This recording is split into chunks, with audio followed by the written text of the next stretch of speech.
Imagine a sheepfold, a place of apparent security where the sheep rest, protected from the night and dangers. But beware.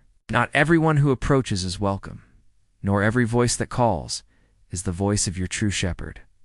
There is a lurking enemy, thirsty for souls. The true shepherd, he does not break down the door, nor climbs over the wall like a thief in the dark. He uses the legitimate entrance, the door familiar to him and the doorkeeper, who knows his arrival, opens the way for him, because there is a relationship of trust and recognition. Thieves and robbers come to steal, kill, and destroy. They don't care about the sheep, only about profit.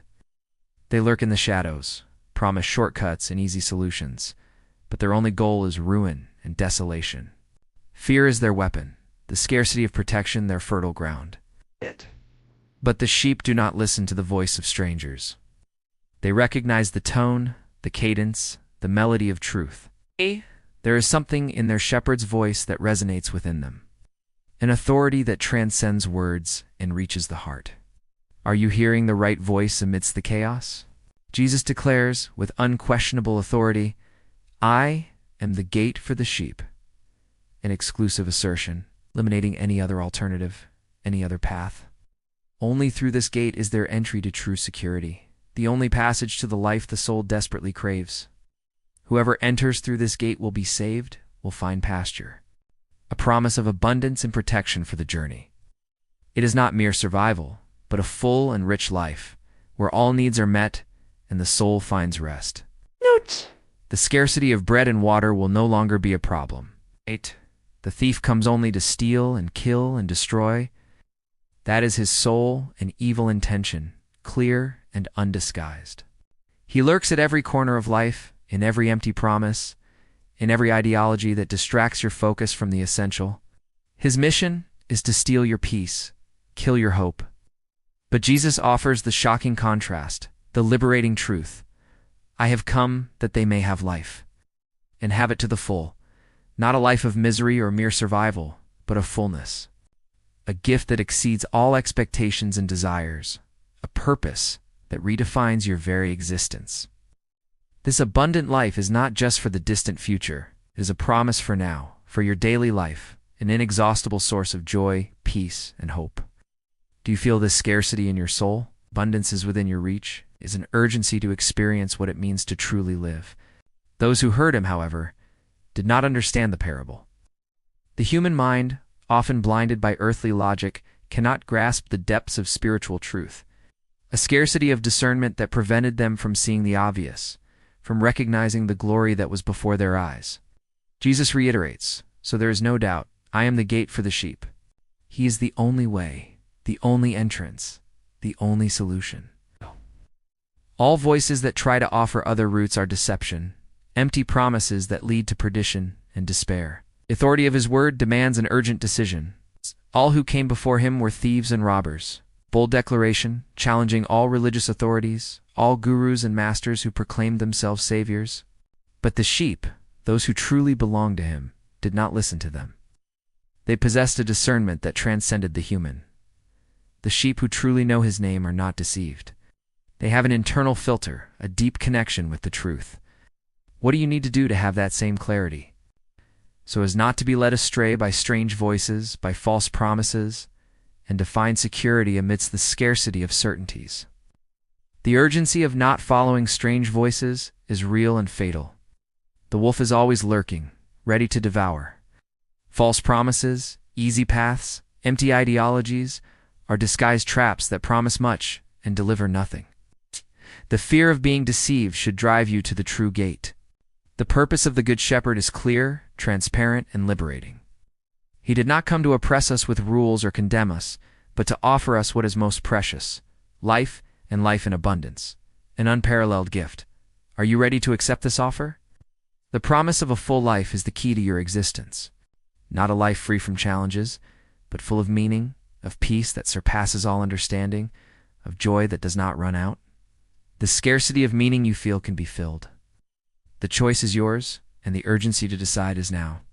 Jesus declares with the highest authority, I am the Good Shepherd, not just any shepherd, but the shepherd, the divine guardian. He is the personification of care, protection, and unconditional love. An authority that inspires trust and demands total loyalty.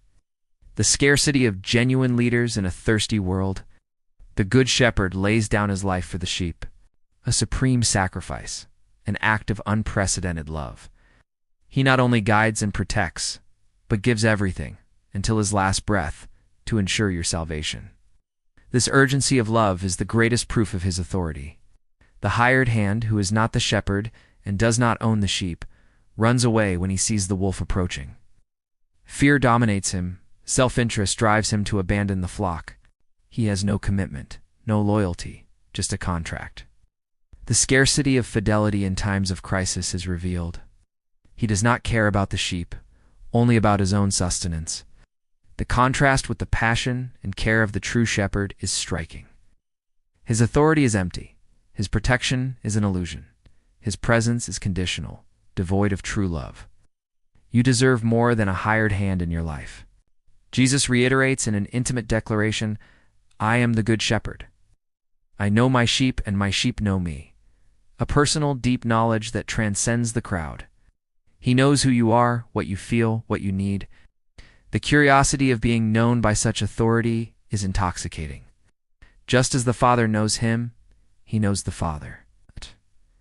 An indissoluble unity, a divine and eternal connection.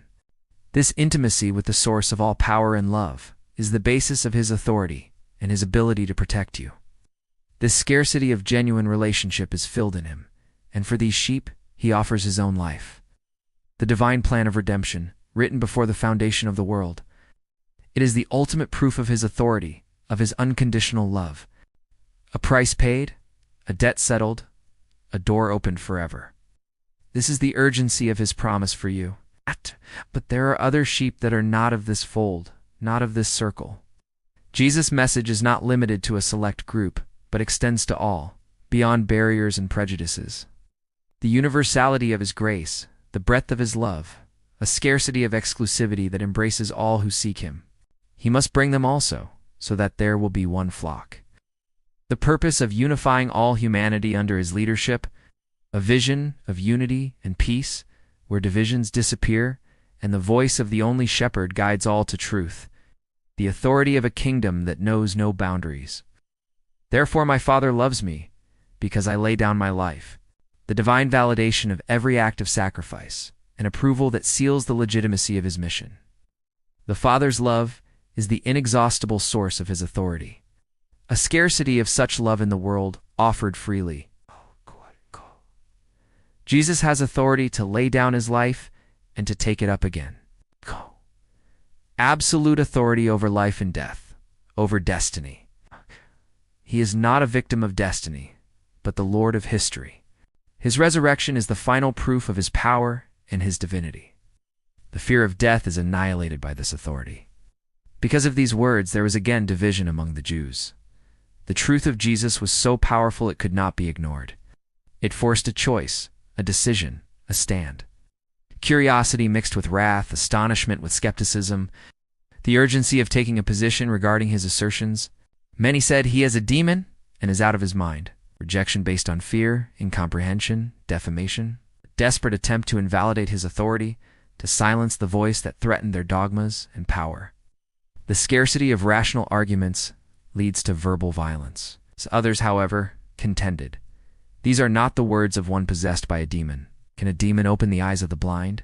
Jesus' miracles were irrefutable proofs, concrete testimonies of his divine origin and his authority.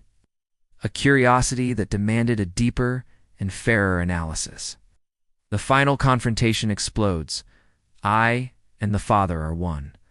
A bombshell assertion of divinity, breaking all taboos. Not just a prophet, not just a teacher, but God himself. This absolute authority was too much for them, and religious fury turned into a desire for blood. They pick up stones to stone him, accusing him of blasphemy. Condemnation was imminent, but Jesus confronts them with their own law. He escapes from their hands, but his message resonates. Many on the other side of the Jordan believe in him, remembering John the Baptist's testimony. The scarcity of faith in Jerusalem contrasted with the abundance of faith where he was rejected. The urgency of your decision about Jesus' identity is now.